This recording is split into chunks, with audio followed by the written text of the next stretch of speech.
बिस्मिल्लाहिर्रहमानिर्रहीम अस्सलाम वालेकुम व्यूअर्स की हाल चाल है थोड़ा उम्मीद करती हूँ तुम बिल्कुल ठीक हो सो रब तुहानू हसदा रखे ते वसदा रखे। तुसीं वेंदे पे हो मेरा चैनल नूर फातिमा हैप्पी व्लॉग जिसनू लाइक करो सबसक्राइब करो ते अच्छे अच्छे प्यारे प्यारे कमेंट किते करो। जी व्यूअर्स काम तो मैं पहले भी कर दियाँ लेकिन अज मैं बहुत ज़्यादा मसरूफ हाँ क्योंकि बाजी तो भाई इत्थे कोई नहीं हो गए उन पिंड तो मैनू करना पौना है सारा घर का कम भी मिस्त्रियों की रोटी भी उस तो बाद जिहड़ा है बाजी होरां दी रोटी वो मैनू सारा कुछ पिंड पहुँचाना पौना। हुण मैं पहले चाय बनाई है चाय बना के थरमास पा लिए वो पा के ते बाकी आटा बनाया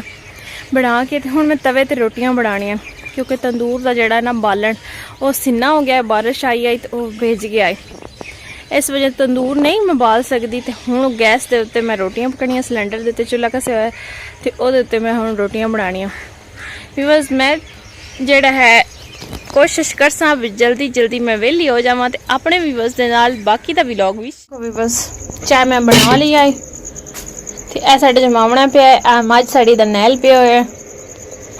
बाकी चीज़ां बिल्कुल हजे ती समेटियां ही कोई नहीं। ए वेखो हबील अहमद दी जेडे ना खिलौने किस जगह ते टिकदे कोई नहीं मतलब किचन दे विच भी आए पे हुंदे ने हबील अहमद दी गड्डियां ते चाय मैं थरमास विच पा छड्डी ए कुछ रात दा आटा बचे होया हाई है तो यह आटा जो इस डिब्बे ए मैं हुण बनाना तो हबील अहमद दे काम चेक करो पाउडर वाला डब्बा भी लिया के किचन च रखे होया वाओ। सुबह सुबह लस्सी बनाई है तो जमावना भी एवं छड़ के बाजी चली गई है। बस इसनू मैं सवाया मसे मसे ए वेखो हुणे सुता पिया कूलर चलाया विच पानी भी पा के इनू ठंडे कूलर ते मैं सवा छड्डिया क्योंकि मैं हुण करना है काम। हमजा आ गया मोटरसाइकिल आया खला ते हमजा हमजा भी आ गया होना है। हाँ जी भी बस तुसीं वेंदे ते पै हो कि केडी गर्मी है ते मैं हुण बनानियां रोटियां बना के गर्मी बहुत ज़्यादा है हद तो ज़्यादा इतना पसीना आंदा पे पता नहीं रोटियां किवें बनानियां पर वो तो मजबूरी बनानियां पौंदियां। बस हमजा आया चाय लैके मिस्त्रियों दी चला गया तो हुण मैं पकानियां रोटियां ते मैं सोचदी भी रोटियां किवें पकावां इतनी गर्मी है इत्थों कोई आ जांदा ना मतलब मैनू अज रोटी पका के दे छड़ेंदा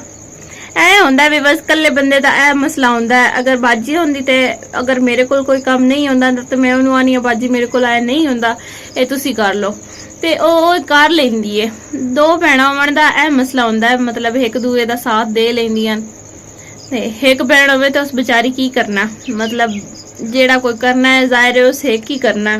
हाँ जी भी बस रोटियां बनाओ आई तो नाल ही मेरा कज़न ते उसकी वाइफ आ गए उन्होंने पता चलिया भी असी डाइनिंग टेबल वास्ते लकड़ियां दित्तियां मिस्त्रियों ने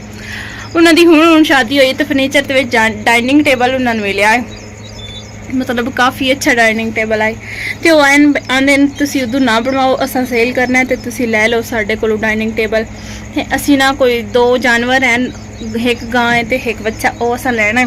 कुछ पैसे डाइनिंग टेबल दे कुछ साडे कोल पहले हैं जमा होए तो असी वो दे के ते लै लैने तो मैं उन्होंने आख्या मैं बाजी नाल गल करदी हाँ तो बाद थोड़े नाल गल कर लेंदी तो फिर असी लै लिसां बस हुण असां लैना उन्होंने कोल डाइनिंग टेबल पहले तो असां वेखना पहले वेख्या होया है लेकिन इतना ज़्यादा कोई नहीं वेख्या जिस तरह बंदा अपनी चीज़ लैन लग्या वेंदा हुण वेख के ते हुण असां भी बस उन्होंने कोल वो डाइनिंग टेबल लै लेना क्योंकि वो रिक्वेस्ट करते पे मतलब सानू पैसों की ज़रूरत है तुसां तां उदों भी बनाना है लेकिन वो साडे वाला लै लो अच्छा बने हुआ साडे अपने घर की लकड़ लगी। अच्छा भी बस मैं हुण पकाऊं रोटियां तो इस तरह अज तो साडा व्लॉग हो गया कंप्लीट इंशाल्लाह नैक्सट व्लॉग दे विच नवें टॉपिक ते तुहाडे नाल मुलाकात तुसीं मैं तुहाडी अपनी नूर फातिमा तुसीं वेंदे पे मेरा चैनल नूर फातिमा हैप्पी व्लॉग जिसनू लाइक करो सबसक्राइब करो तो अच्छे अच्छे प्यारे प्यारे कमेंट किते करो मेरी वीडियो नूं व्यूअर्स वॉच तक जरूर पहुँचाओ तो दुआ करो असीं जल्दी जल्दी अपने जेडे ना नवे घर दे विच शिफ्ट हो जावे।